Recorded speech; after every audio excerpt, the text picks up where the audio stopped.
Good morning. A quick correction on yesterday's verse that I discussed. What I was trying not to say is that judgment should come from us. Judgment, in fact, should not come from us. It is God's judgment. However, in Galatians 6:1, we are reminded, dear brothers and sisters, if another believer is overcome by sin, you who are godly should gently and humbly help that person back onto the right path, and be careful not to fall into the same temptation yourselves. What this is saying and what this is leading into is where I was going, and the fact that if somebody is doing something wrong, as brothers and sisters in Christ, it is our job, it is our responsibility to make that known to them, not to judge them, but to remind them of what God has said.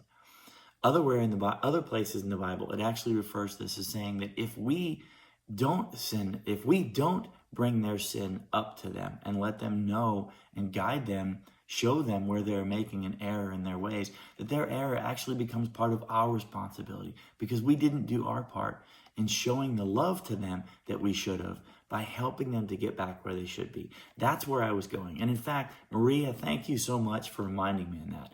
I was going more along the path of, if we don't tell our brothers and sisters what's going on, if we hide every sin in our lives and everything that we're struggling with, there's no way that our brothers and sisters can actually come back and help us through that.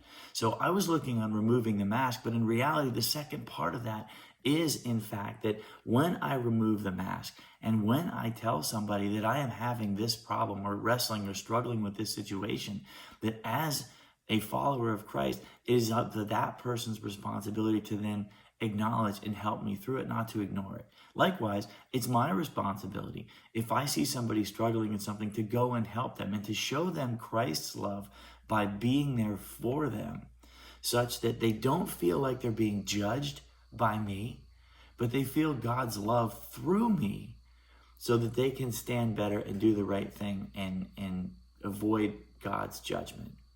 So thank you so much for putting that out and bringing that to my attention. That's exactly what I was talking about. In this situation, I made an error, or maybe didn't describe the latter half of the meaning.